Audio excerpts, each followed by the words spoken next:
Hi. Hi. Thank you, Stephen, and thanks everyone from Nightboat, and thanks everyone that's been here so far today. My name is Rebekah Smith. I'm an editor at Ugly Duckling Presse, your publishing host for the next half hour. Thanks to everyone tuning in for being here. We're super honored to be a very small part of this global 24-hour experience. Thanks, as many people have said, to Ghazal and Tracy for their virtuosic organizing and coordinating, to Vince and Daniel for the behind-the-scenes tech magicianship, and to everyone else, all the other presses, poets, writers, translators, everyone around the world that's taking part. We gather here today to call for an end to the ongoing occupation, apartheid system, and genocidal aggression in Palestine, and call for a global commitment to protect freedom of expression and critical dissent. Please do not forget to donate to organizations posted every so often, and we will post more in the chat throughout the reading. I will also post some suggested readings from some of our poets here tonight. So I'm going to introduce the first group of our readers, 4 of them, and then they will just read, and then my colleague Mirene will introduce the second half.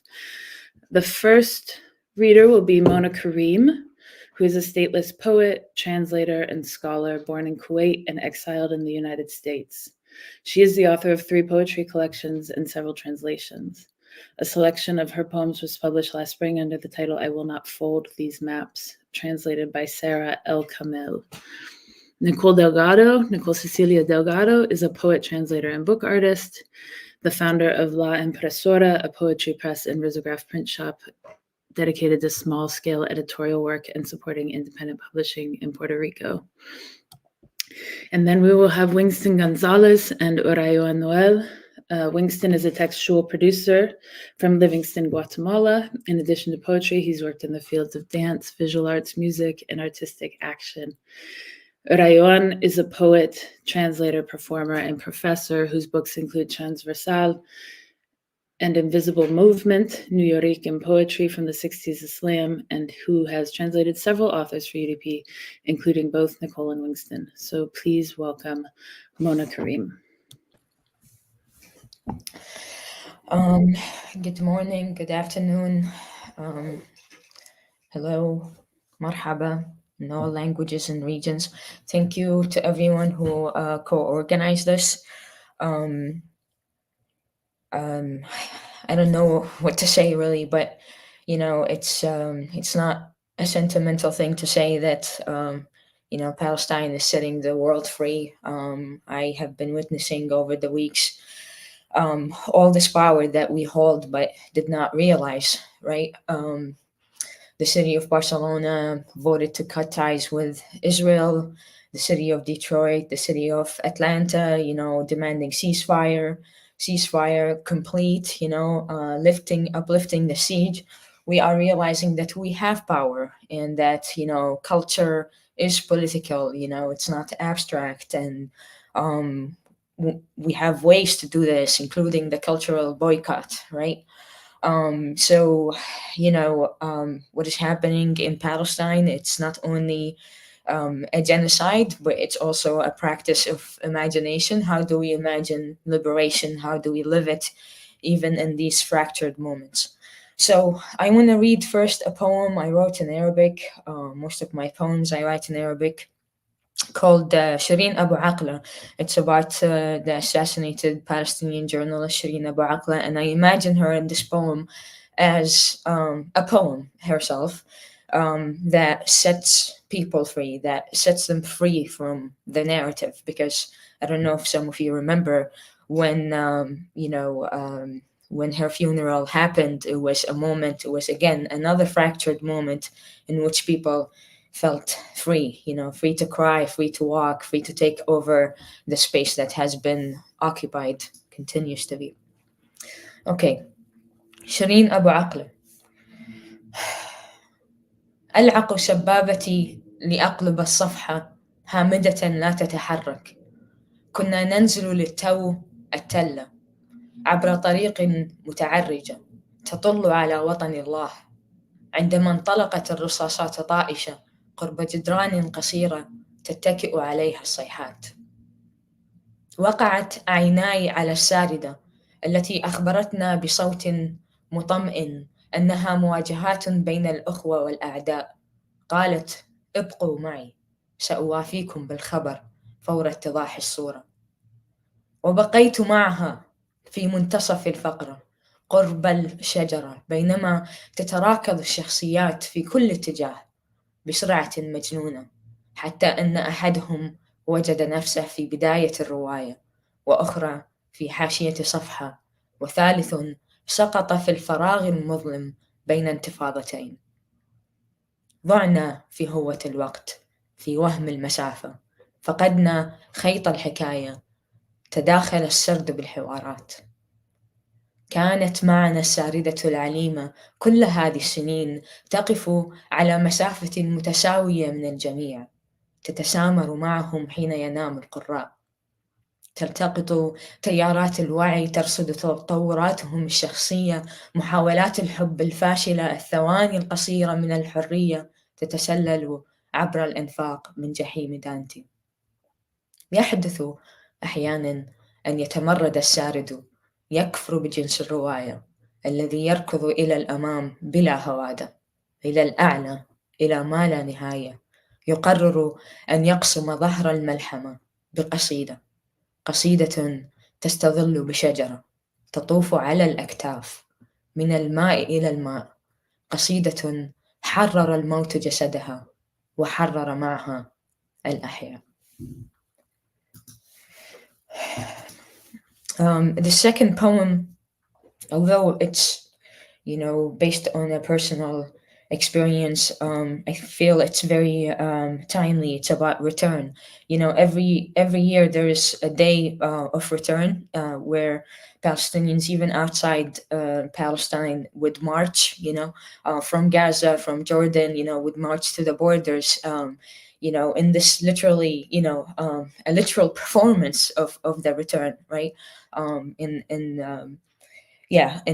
Of course, one of the incidents happened, when people from Gaza tried to do this and were killed by Israeli snipers. Some of you may be familiar with what it feels to try to return and be denied. I sat in the chair opposite him before he said I could. Fear had paralyzed my knees. My back could only lean against the wall. As he pulled the door closed and leaped towards his desk, I quickly went over the key milestones in my life, which I had charted and rehearsed aloud in the days leading up to this trip. It suddenly annoyed me that I made no effort to study stars and stripes. Maybe then I could have guessed his rank. Do I ask him? Do I preface my question with the word sir, which I have never before used, but which often materializes in the movies, at times to the benefit of the protagonist, at times to his detriment? What are you doing here? He asked with a sigh.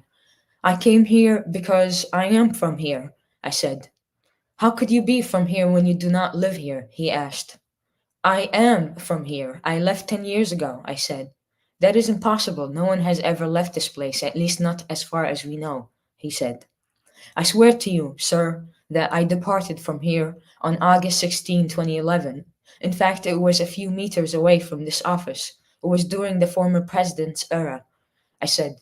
Firstly, we have never operated this airport in summer, when the country becomes an inferno. And secondly, we do not have a president. So how could another possibly precede him? He said.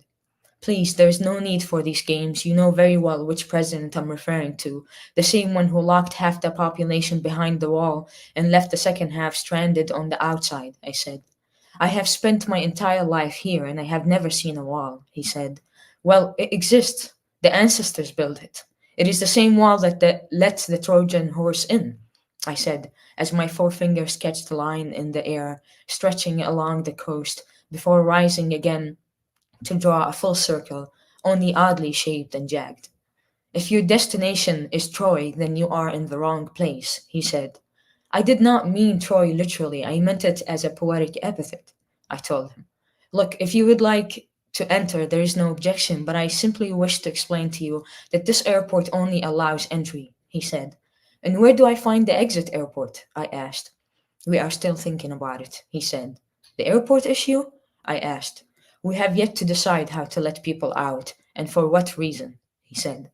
But I have another life there. I'm just here to look in on the life I left behind, I said. I apologize. Those are the rules, he told me. It is either you cross the wall one last time or else go back to Troy. Thank you. Free Palestine.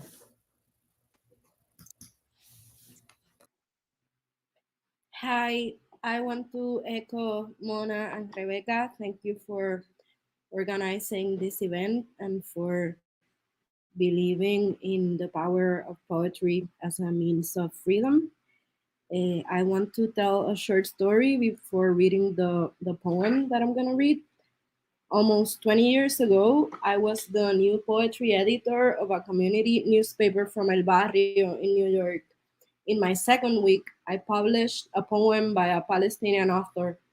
I lost my job right away, bearing witness at a very young age of the Palestinian plight to exist in this world.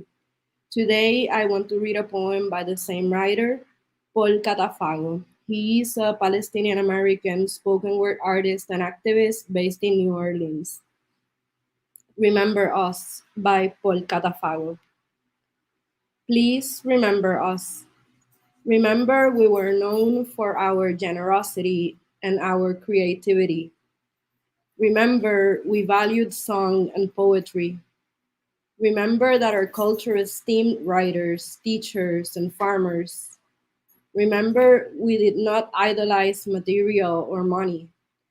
Remember, though we were a people who worshiped the Creator in different ways and believed in different theologies, we practiced tolerance and acceptance of the other.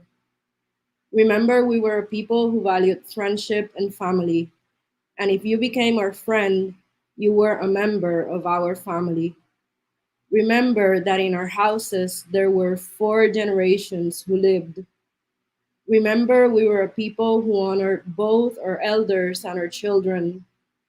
Remember, when you entered our houses, we asked you if you were hungry. Remember the food we made for you, that you had never seen so much food, that it was all so delicious.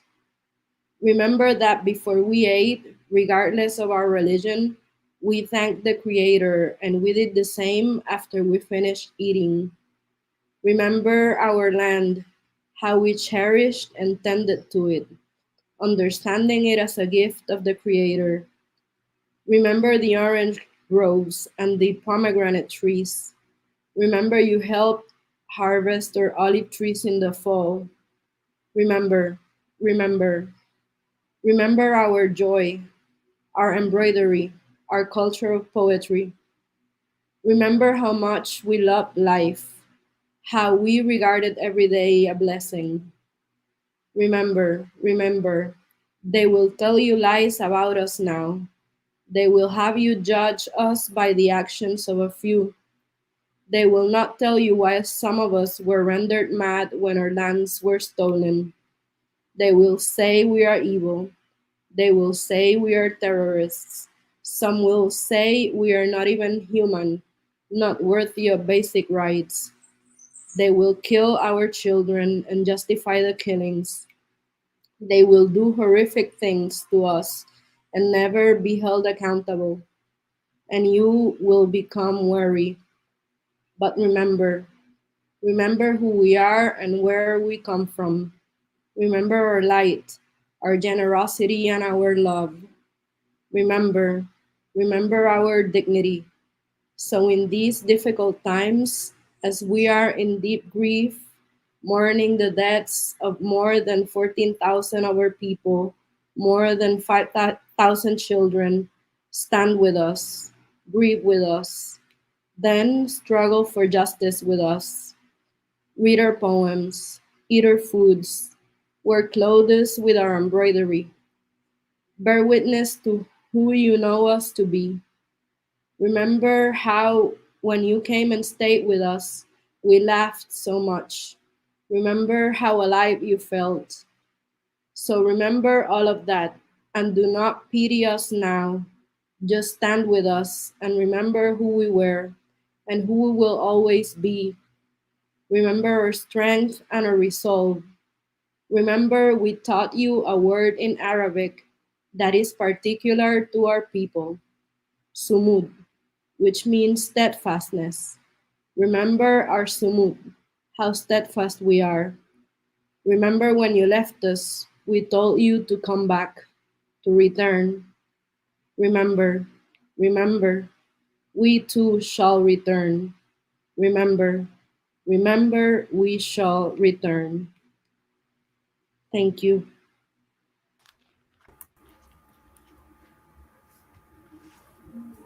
Thank you, everybody. I'd like to begin with a poem that was actually inspired by my experience translating Nicole's poetry. So it's also a shout out to the power of poets translating each other in the spirit of solidarity. Hay abuelas en la última galaxia esperándonos para darnos cama y sopa. There are grandmothers in the last galaxy waiting to take us in and heal our skin and syncretize souls in soup and remind us that we are accidents and accents, finding freedom in the brackish water with no silencers on our misremembered joy. Y sanarnos sincretizando almas de 4,000 muertos, 44 calibres, 4,000 deaths mean 8,000 shoes and 44 caliber palivers without pallbearers, because cadavers sing the psalm of respite under chemical skies where estuary water meets the sea by our toes that stubbornly claim these islands of dreams and drums where every revolution is unhomely. Sin pesebres, libres islas soñadas, donde toda revolución es apátida. And before I read a poem of translation of Winston's, for then him to close us out with the original, I'll do some anagrams, first for Free Palestine, and then for Palestina Libre. So if you're all on YouTube, in the comments, put Free Palestine, Palestina Libre, or whatever the equivalent phrase is in your language. Free Palestine. I flee a present. I feel a serpent. Eat, flee, sniper, feel spine tear, feel terse pain, ear faint sleep, steel nape rife, fire peels a net, felines repeat, steeper finale. Palestina Libre. Brillante espía, presentía lábil, pela sin libreta, planeta risible. Bailan reptiles, si la vean triple, perla, tinieblas, replantea bilis, pisan, billetera. Planeta libre, sí! And this is my translation of Winston's poem, and it's called Any Day of Grace. A beautiful Cayman, my friends, here and there, people not seen for years. Here and there, the big riots. Here and there, the immense lanterns and the theories not bearing light. Crabs in the fucking song. Here and there, my spirit coded in good intentions and good words against supervisors and stones and degrees and sandalwood and towers in flame and theses in flames and Buddhas in flames and jaguars in flames, swimming across the Sargasso Sea of the mind. A beautiful Cayman, a grandmother Cayman from here and there, the mocked ignorance, the incomprehension of waters not said, not known, not consumed by heavy and symmetrical pyres, even not just barely struck down by the wide and not very slackened subjectivity of linkages to a savage place and a meeting of small details and tainted symbols. I speak among Caymans, flanked on the right by units of terror and oxen that drink indifferently from snow and orchid. A most beautiful Cayman loose in the yard of my house, the yard of my living face, of the vast avenue of my living face, border of my body I split from the fire of the news and the revelations. And then I cry for you, my friends, my pretty children. A hearth of ash and the 20 degrees of love and smog of the synthesis, our day of disgrace. And Wingston wants to say it, this is a poem about something that looks nice, but maybe isn't so nice after all. Wingston González. Hola, gracias. Cualquier día de gracia. Cualquier día de gracia. Un caimán hermoso, my friend. Aquí y allá, la gente que no ha sido vista en años. Aquí y allá, los grandes disturbios. Aquí y allá, las inmensas linternas y teorías. Aquí y allá, las teorías que no alumbran. Aquí y allá, los cangrejos en el fucking canto. Aquí y allá, mi ánimo rebosado de buena intención y palabra. Contra intendentes y piedras y grados y sándalos. Aquí y allá, torres en llamas. Tesis en llamas, y budas en llamas, y jaguares en llamas, cruzando a nado el mar de los sargazos de mi mente en llamas. Aquí allá un caimán bello, una abuela caimán, de aquí y de allá. Una incultura remedada en la incomprensión de aguas dichas ni sabidas, no consumidas por piras de fuego y simetría, siquiera ni apenitas postradas por la amplia y poco distendida subjetividad de los nexos aquí y allá, a un lugar bárbaro y a una real reunión de pequeños detalles y símbolos macularios. Hablo en medio de caimanes a cuya diestra se ciñen unidades terribles y bueyes que beben indistintos de nieve y orquídea. Aquí allá un caimán bellísimo suelto en el patio de mi casa, el patio de mi cara viviente, de la gran avenida de mi rostro viviente, border de mi cuerpo dividido por el fuego de las noticias y las revelaciones. Y después lloro por ustedes, my friends, mis muchachitos lindos. Una fogata de ceniza y los 20 grados de amor y smog del síntoma, de la síntesis de nuestro día de desgracia.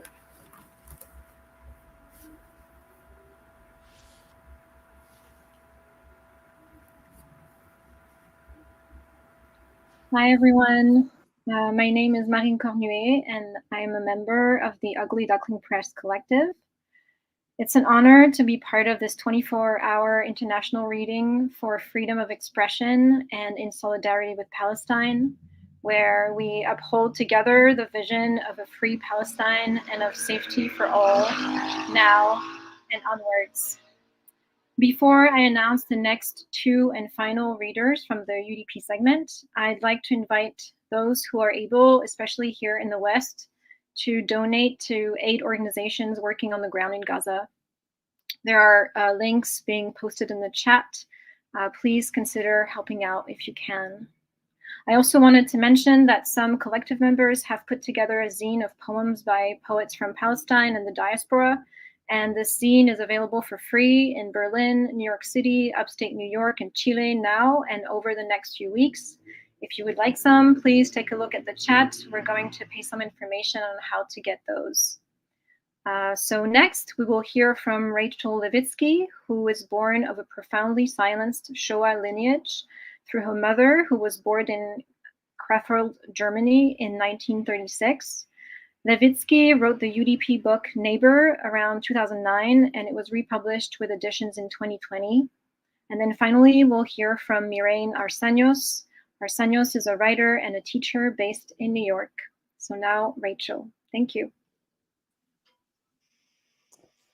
Thank you all. I'm really awestruck by this event and this reading.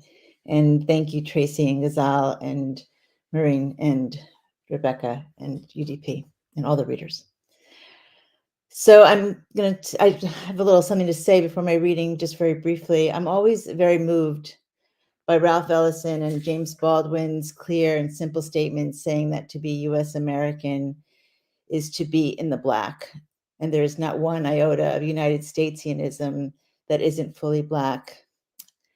That's true for me, for Jews and Arabs in Palestine, intensified and made painful by Zionism and its need to attempt an erasure of Palestine and Palestinians. What a forceful denial that was worked on me as a child. Zionism was promised us children as the beatific horizon for the post-Holocaust Jew. And this digging in, this merging of Jewish and Zionists, and this dependence that is built into Zionism of erasure means that we, as Jews, no matter how minimal or precarious our connection is to being a Jew, are deeply connected to all that is Palestine, Palestinian. It's my commitment to work to free Palestine. I'm going to read a poem by Jackie Wang that I love because it sort of speaks to the way Gazans and Palestinians talk about Gaza, the unlikely joy of Gaza. The coral tree. I've been having such strange and beautiful dreams lately, though I was only able to sleep for a couple hours last night. I dreamed I was walking through a bombed-out abandoned building, just a shell of a building, really. There were no windows or doors, and it was quite dark. But right outside one of the doorways, there was a luminous tree. Not just any tree, but a coral tree. Not just the color coral, but the stony sea substance. And this radiant tree was growing up out of a little pond that shimmered in the light. And instead of leaves, it was covered in a delicate glass thread. Everything was very bright, and I knew that as soon as I exited the dilapidated building and passed through the doorway, the world would really open up, kind of like that rush you get in the morning when you step out of your house and into the sunlight. I write this because maybe I'm thinking of what Michael Hart says about the imagination being constitutive, the way the imagination becomes so intense and embedded that it becomes real through its intensification and articulation. So I think these flashes of the luminous world should be shared. I don't believe the imagination can fix everything. I am a rigorous materialist, but it can do some of the work of creating openings where there were previously none. In my talk on revolutionary loneliness, I reminded the audience that how we choose to interpret life and death is not neutral. Interpretation itself is always strategic. Some interpretations are more politically and personally enabling than others. I think of this when I write my dreams down in the morning. When I had this dream, I thought, here is the destroyed world, and here, beyond the threshold, is the luminous world. Simone Weil says that the greatest calamity the human race can experience is the destruction of a city. That's where I was, walking through a destroyed city, but the luminous tree. And I'm going to just finish with a short poem that I wrote. A history of breath and speech for Natalie. Far away, further than you, I breathe, feeling around for breath. Every sleeping child my eyes happen upon in the tempo of a walk in the burrow of my mother, who sleeps long in a mother's arms, is in Gaza. We are all human animals. We, beloved friends, shy and introvert, and aggression, a wonder. How old is this exceptionalism? Free Gaza. Thank you.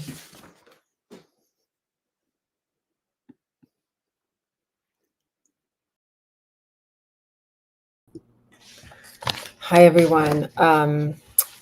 Free Palestine, and thank you so much to all the organizers for putting together such an incredible lineup of international readers. I'm going to read a short piece in progress called The Distancing Effect. All the devices put into place to feel and not feel at the same time, like a screen on which blurry images are projected. A piece of blue painting I stare at from the hard bench of a contemporary art museum. The poem so good at calibrating the ratio between restraint and expression, outrage and grief. All the art that keeps me functional enough to want more of what I want, more time to write about how writing enables me to experience damage without physically experiencing loss. I know people have dogs everywhere, but the profound expression of satisfaction on my neighbor's face as he scoops up his dog shit, the dullness of his gray cap, the hard, angular calves developed over hours of private physical training is an image I have trouble sustaining. So is the image of my child licking a $7 vanilla ice cream scoop that I can't divorce from the image of a child in Gaza retrieved from the rubble, slowly chewing on meat he barely has the strength to swallow, or the image of an ice cream truck containing martyred bodies leaking blood through sealed doors because there are no morgues to store the dead, because there is no fuel to power refrigerators needed to keep bodies from decomposing. These aren't guilt-assuaging or guilt-inducing comparisons, but a breach of the distancing effect by its own intensification.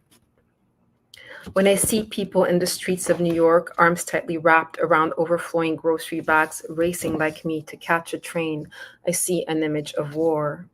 The shiny glass facade of NYU's Mercer Street building, where I teach my students how to write essays, is an image of war.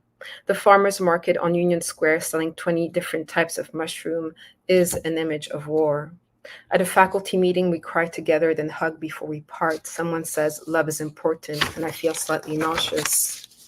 I tell my son about war while I bathe him, and he asks what war is, a question every child should be able to ask. And in the absence of such possibility, a question every child should be able to answer. At the supermarket, I spend an embarrassing amount of time deciding on which loaf of bread to buy. I forget to eat, text you back, move on, disregard the obscenity of always relying on the closeness of the first person to write against the distance the first person enables. This poem is wrong. It uses the word distance as if the space between us wasn't intentionally designed to sustain the hierarchy of value that trades life here for death there, a hierarchy that deprives us of the totality necessary to reorient our course towards freedom. In a state of total war, we must engage life in its entirety, trade the first person for the second person, cleanse our teaching from a neutrality that never existed, parent children that are not our own like our own children, refuse love if love can't contain our rage. What I'm trying to say is that I can't do anything without doing everything, or live without the knowledge that I must change my life if you can't live yours. Thank you.